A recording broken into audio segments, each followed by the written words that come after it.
You go ahead, Paco. Yeah. Okay, I'll go ahead. So I'll be showing a little bit of tricks in Mistika, okay, which is the tool that I'll be giving some classes in the ICA, okay. So here we go. So I'm going to show just 3 quick tips of how we could do some cool things inside Mistika.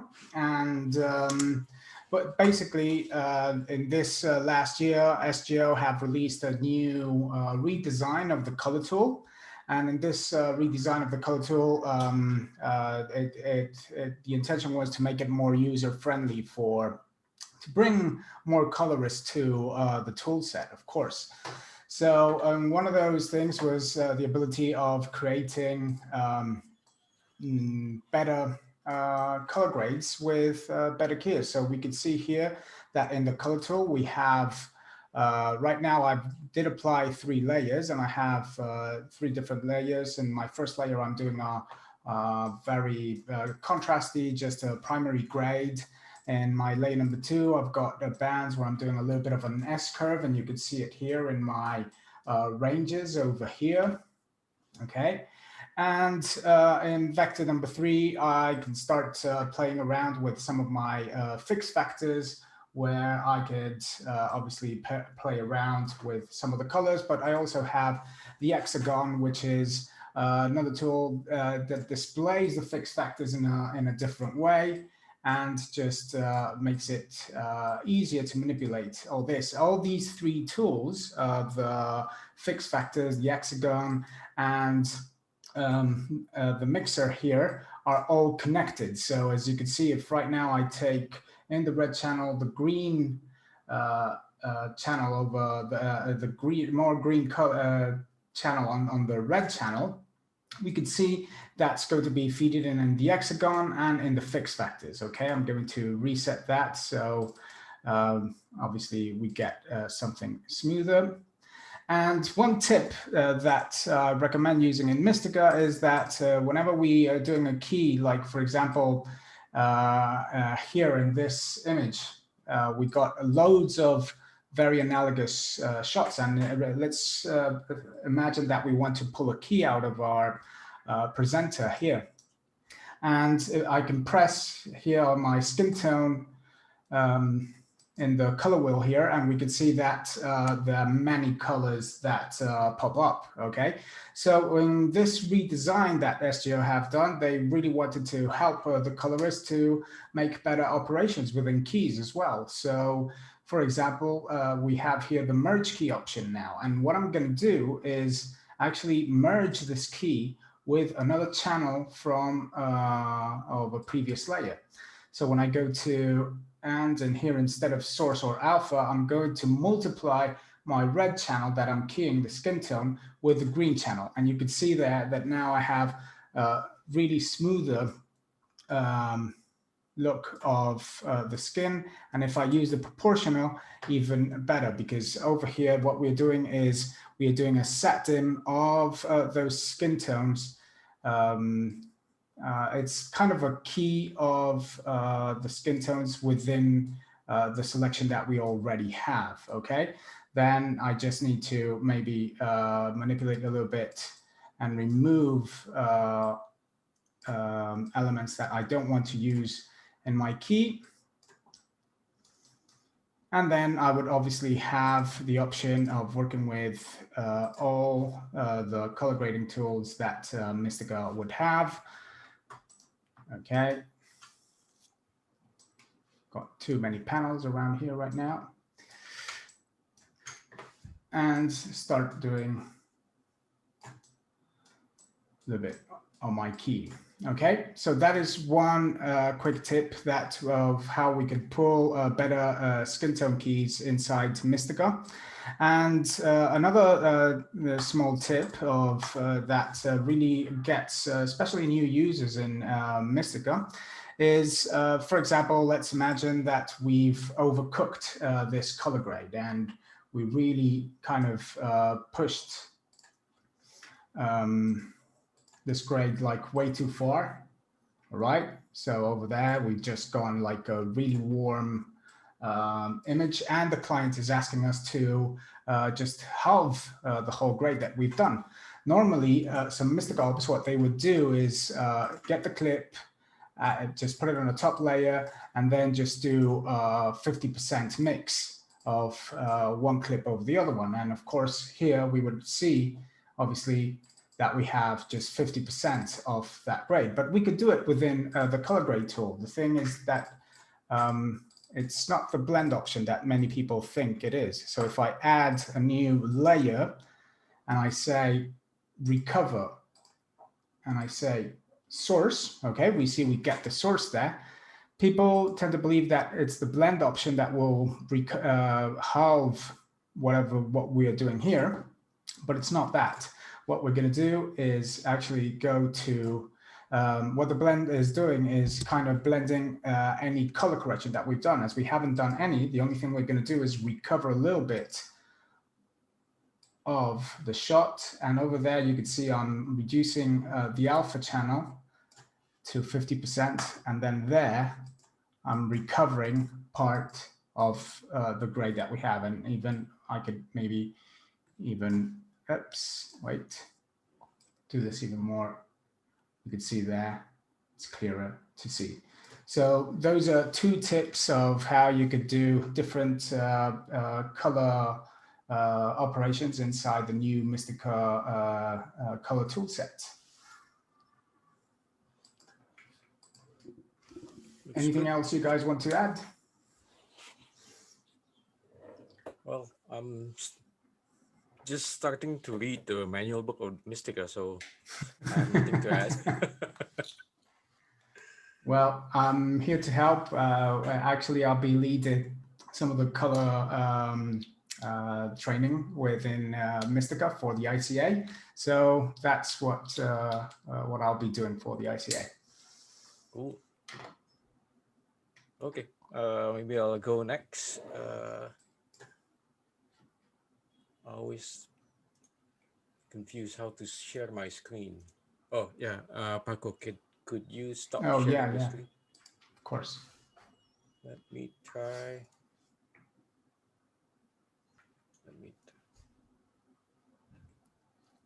Do you see my resolve? Yes, we are. Okay, cool. Okay, basically, I just create. Sometimes we create lower third for our video, so I just created something quickly for ICA, iColorist.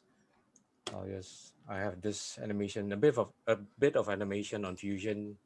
I have some iColorist logo here at the background. And let's say I want to use this template for everyone else, I can just focus on this two to change the name and change the destination only.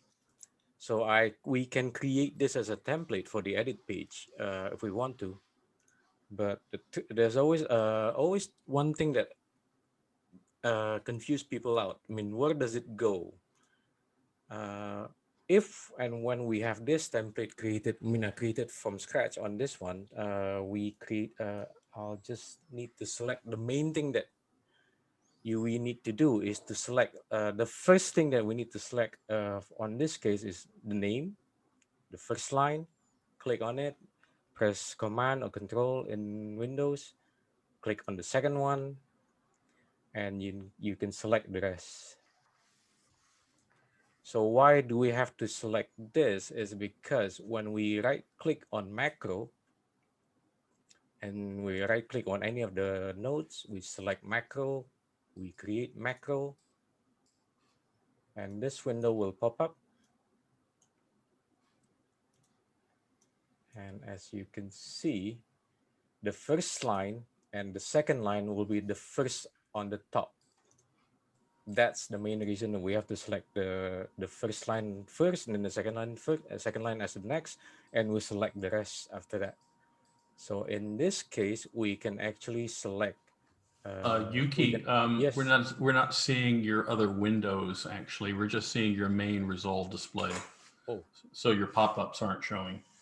You probably want to, yeah, probably you want to share your desktop instead of sharing the Resolve screen. Okay, good to know. I always got this thing mixed up.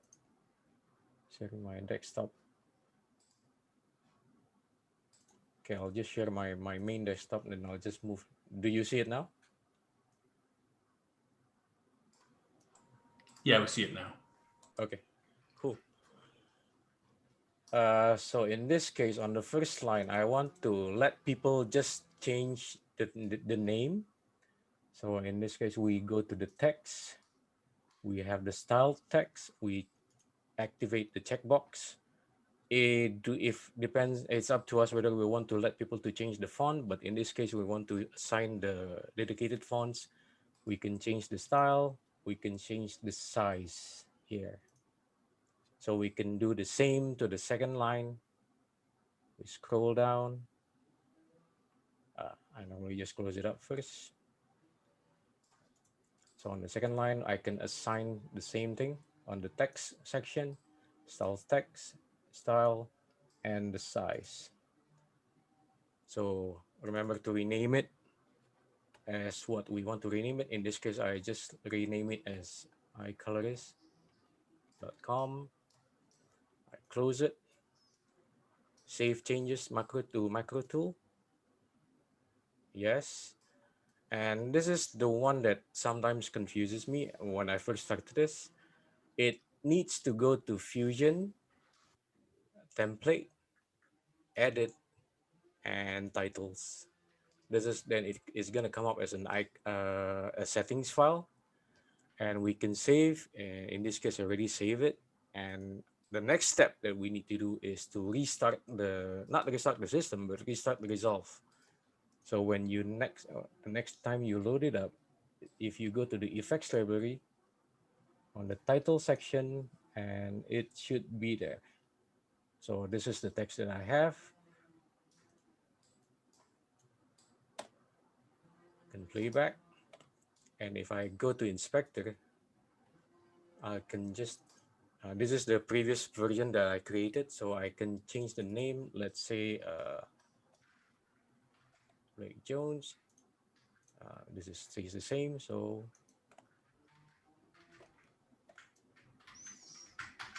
just need a bit of time to render.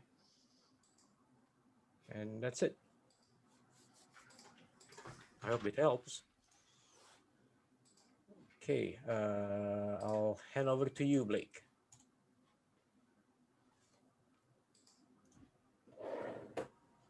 Okay, so what I'm going to do is I'm going to show some tips on Resolve 17. And let me just come over here and share my desktop here. And just come over here. And what we're going to see here, there. So you should be seeing my Resolve screen. Yep. Yeah, okay, great. Okay, so what we're going to do now on Resolve 17, you can actually do a very nice chroma key directly in the edit page. So for example, we have this one clip there of the pirates on the beach. And very often, like when I'm doing YouTube videos, I want to put a subscribe button. I want to key that in over it. So what we do here is we just take the chroma key with the subscribe button, drop it in over here. Let's just shorten it down a little bit. That's fine. And then what we do is we come over here to our OpenFX area and then select Resolve FX key and just take that and drop it into here. And then what happens, we've got now the FX key in there. Then if we come over here and then select the inspector and then select effects here in this area, we've got all of our controls for the keyer. Now, in order to define the key area, what we have to do is click here in the lower left side and then just select OpenFX Overlay and then click in the green area, and there we have it. And then we can use our other functions in here just for cleaning it up with the map finesse and everything like that. So now, as you can see, if I come through here and then play that, and then we've got the whole thing like that coming through. Now, another thing too, which you can do on the edit page, which is great, is you can also do a scene cut detection in here. And so this one will, so what I have to do, of course, since Resolve 17 is still technically in beta, it can get hung sometimes. So let's just, I've got the spinning wheel, and let's just turn that off, and let's restart it here. And let's come over here and bring this back up again.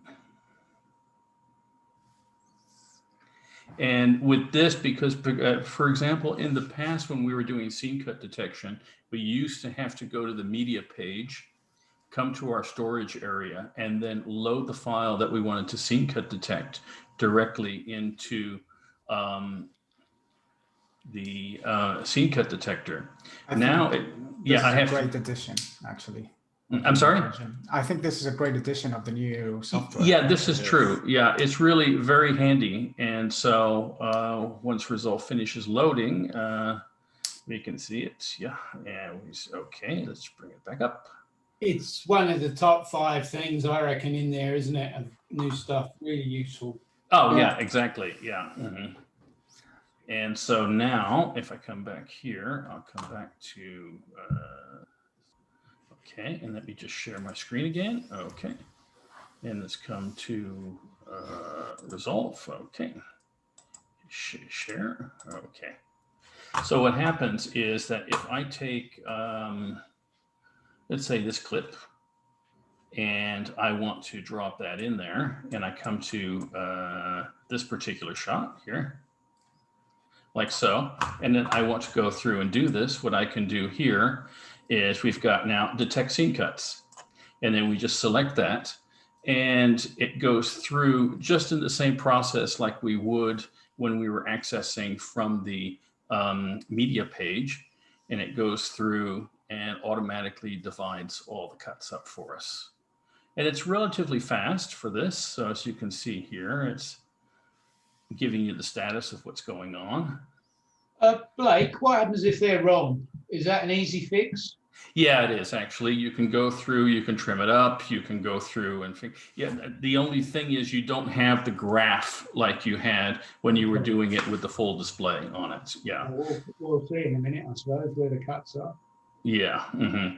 So you'll see what happens is the minute it finishes, then you'll have all the different. This is the project I just finished. Yeah. Mm-hmm. And so this is a documentary about the Korean Airlines Flight 007 being shot down. And so as you can see, now you have all the different scene cuts that are going on there now. So it makes it so much easier for this. And so it's something that I use quite a bit now. Mm-hmm. Okay, so there we have it. Yeah. Very useful for when you've got conformed and baked material together. Yeah. Correct. Yeah, exactly. Because as you can see, I had the key shot on the beginning, and then I just did a scene cut detection of the other clip and put it together. So this way I was able to cut everything up and then divide it that way. Mm-hmm. All right. Okay, I've got 5 minutes here, so I'm going to do a little quick thing. Now, this is not particularly Resolve. You can probably do this in any software. One of the most important things for you as a colorist is your clients, right? You've got to treat your clients like gold, and you've got to treat every job as if it's going to be the last job you're going to do. No matter how tired or worn out or how long you've been working. And one of the things is you never assume that the client knows what they want. Quite often they don't. And if they do, they're still going to want you to suggest something, because that's the reason they're coming for a grade. Remember, they have lived with this job for months, you know, sometimes years, and they've had storyboards and they've sat through editing. They sort of know how it's going to be. And your job is to go, well, maybe it should look something different. Now, you can get the footage early. You can do a little pre-grade. So when they walk in, you can go, what do you think? you don't always get the footage early. So make some power. This is a really lovely looking shot, okay, as it is, beautiful. But I've got a lot of different power grades and bins made up. So I don't have time to go through and grade all these looks for these people, because I just don't. This could be like a 2-hour session to grade this little 20-second piece. So split screen and resolve, and then just say selected still grades. And then I can do that. Now, what this doesn't do, no one's going to go, well, that's definitely the look, but it will sort of get people thinking what they don't like. Well, maybe that one doesn't work. And maybe I don't like this one with slightly green in the blacks. So already you have, dissed a few ideas. So that's how I use it. And I have power grades made up with more looks, classic looks. I've got shapes. I've even got crazy shapes like cars and things like that has a really stupid mat inside. There's my car shape, look. I think it was based on a Hummer, not a VW Beetle. The other thing that I like to use is my power bin. You're grading away with someone and they say, oh, I'd love to do a bleach bypass. Have you got any bleach bypass references? So instead of jumping on Google or going across to your cupboard and pulling out an old show reel, you just enable your power bin. And to do that, that is view, top of the pile here, come all the way down, show power bins. And in there, I've got things like ramps that I use a lot. I've got show reels in there. I've also got movie examples, stills from movies. I've got quite a lot of trailers, so I can easily pull up trailers, or I could go, well, let's look at for any sort of bleach bypass looks there. So I don't have to hunt very hard. And a client will go, oh, this is good. This is organized. What else have you got there we can have a look at? Oh, I've got loads of things. Just little things like that. It's just about being organized. And always offer up something. And as I said earlier in the conversation, it might not work for this job. Do not be put off if someone doesn't like what you've done. It doesn't matter. It may be for the next film or the one after that. Or they might tell their friend, oh, this colorist came up with some quite out there things and had I liked it, but it wasn't for my film. So never be afraid of that. And again, that takes confidence. And the more you grade, the more you're able to throw these different ideas out.